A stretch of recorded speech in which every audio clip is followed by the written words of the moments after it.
Assalamualaikum warahmatullahi wabarakatuh. Alhamdulillahirabbil alamin. Allahumma salli wa sallim wa barik ala sayyidina Muhammad wa ala alihi wa ashabihi ajmain, amma ba'du. Saudaraku yang berbahagia, masih berpuasa. Seharusnya di penghujung Ramadan ini kita lebih giat lagi.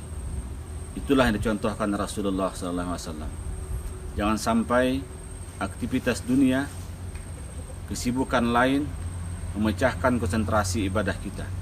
Memikirkan pakaian, memikirkan mau jalan-jalan kemana, disibukkan dengan makanan, dengan memperbaiki rumah segala macam. Bukan itu esensinya.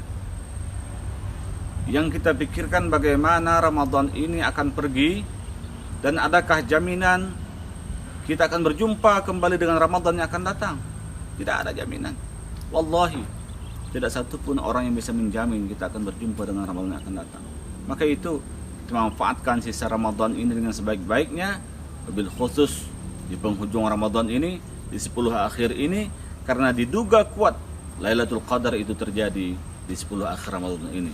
Nabi SAW pun ketika masuk 10 Ramadan akhir, beliau mengencangkan ikat pinggangnya, membangunkan keluarganya, dan menghidupkan malam-malamnya.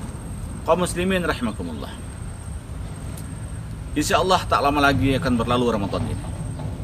Pasti kita akan berada di bulan Syawal. Tetapi apa yang kita dapatkan dari gemblengan Ramadan ini? Madrasah Ramadan mendidik kita akan banyak hal. Dididik untuk kejujuran, dididik untuk bersabar, dididik untuk silaturahim, dididik merasakan apa yang dirasakan oleh kaum du'afa. Banyak sekali. Kalau kita elaborasi, kalau kita perdalam daripada madrasah Ramadan ini, maka kita akan menemukan banyak sekali edukasi yang diberikan oleh bulan yang suci ini. Di antaranya adalah mendidik hati kita. Allah berikan kepada kita akal untuk berpikir. Allah berikan kepada kita hati untuk merasa. Pun demikian juga Allah berikan kepada kita nafsu, yang selalu mengajak pada jalan yang tidak baik.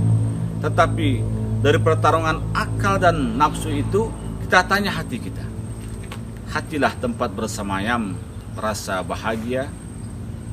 Demikian pula tempat berada rasa duka. Dari hatilah terpancar kebahagiaan seseorang. Kalau hatinya lapang, maka jiwanya pun akan tenang.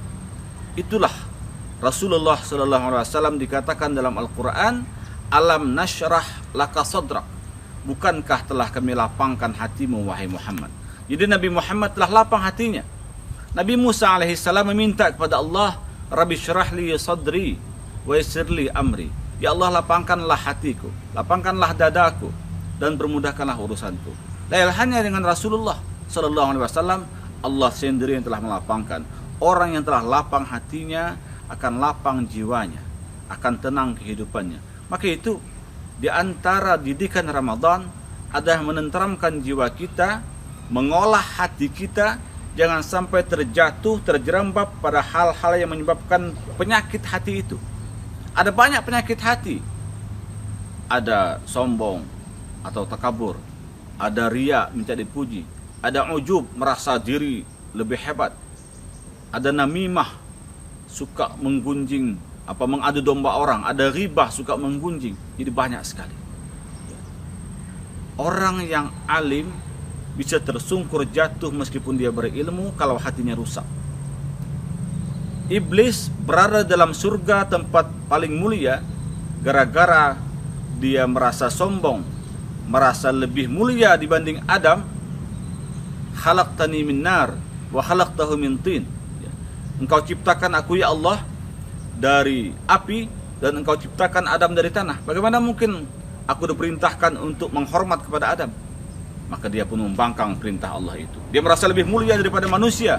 Maka Allah kutuk iblis itu. Sehingga apabila kita membaca Al-Quran hari ini, kita katakan, a'udzubillahi minasyaitonir rajim. Aku berlindung daripada syaitan yang terkutuk. Dalam Al-Quran juga dikatakan, innahu lakum aduwwum mubin. Sesungguhnya syaitan itu adalah musuh yang nyata. Iblis adalah orang yang diciptakan lebih dahulu daripada manusia, berada di tempat yang baik dalam surga. akhirnya terjatuh gara-gara kesombongannya. Dia sombong pada Nabiullah Adam alaihissalam. Siapa lagi? Banyak. Dalam sejarah diceritakan orang-orang yang sombong. Fir'aun merasa paling berkuasa. Dalam puncak kekuasaannya dia bisa memilah dan memilih mana yang harus dibunuh, mana yang harus dihidupkan. Dalam 1 tahun ada bayi-bayi yang lahir yang laki-laki itu harus dibunuh semuanya. Bahkan dia bisa mengerahkan, dia bisa memaksa rakyatnya untuk kerja paksa, membangun piramid yang tinggi itu, sehingga sampai hari ini bangunan itu menjadi salah satu bangunan keajaiban di dunia. Luar biasa Fir'aun. Dia merasa sangat perkasa, sangat berkuasa, sehingga mengatakan, Ana Rabbukumul A'la, akulah Tuhanmu yang sangat tinggi. Dia meminta rakyatnya untuk menyembah dia di puncak kesombongannya itu. Maka ketika Musa alaihissalam datang dengan dakwahnya mengajak kepada Fir'aun untuk mengikuti ajaran Allah Subhanahu wa taala, dia pun enggan. Dia pun ingin mengejar Nabi Musa dan beserta bala tentaranya, sehingga Nabi Musa beserta Bani Israel pergi dari Mesir menuju Palestina. Di sebuah laut merah itu, akhirnya Fir'aun ikut dalam pengejaran itu dan ditenggelamkan oleh Allah Subhanahu wa taala. Kesombongan yang tidak berguna. Hari ini orang bisa menyaksikan di museum di Kairo, Mesir, betapa dulu ada manusia yang paling sombong mengaku menjadi Tuhan, hanya disaksikan orang di museum dalam bingkai kaca, dilihat orang, ditertawakan orang, diteliti orang, tidak ada apa-apanya. Mana dulu Fir'aun yang merasa paling berkuasa? Mana Qarun yang merasa paling kaya? Bahkan untuk memikul kuncinya saja berpuluh-puluh orang, berkeliling kota dia konvoi, berparade, berkarnaval untuk memperlihatkan kesombongannya sebagai seorang yang kaya, karena dia memang seorang juragan emas yang luar biasa. Sampai hari ini kalau ada kita mendapatkan bongkahan emas ketika kita menggali sumur umpama di tempat kita katakan, oh harta karun. Menjadi istilah sudah, padahal mungkin bukan peninggalan karun, mungkin dari peninggalan kerajaan-kerajaan di Sumatera dulu. Tapi sudah menjadi istilah betapa kayanya karun yang dibenamkan di daerah Mesir sana. Sampai hari ini orang mengatakan itu adalah harta karun. Mana Karun yang dulu merasa luar biasa? Mana Haman yang merasa paling pintar, yang ingin menyaingi Musa alaihissalam dan Harun alaihissalam? Tidak ada. Maka itu kesombongan pada akhirnya justru menjatuhkan manusia itu, karena kesombongan itu adalah milik Allah Subhanahu wa taala. Al-Qahhar, Al-Jabbar. Allah lah yang maha perkasa, Allah lah yang maha memaksa. Namun Allah juga Al-Ghaffar yang maha pengampun. Maka itu kita bermohon kepada Allah Subhanahu wa taala agar kita diakui sebagai hambanya dan kita bisa masuk di dalam surganya Allah Subhanahu wa taala. Allahumma shalli wa sallim wa barik ala sayyidina Muhammad.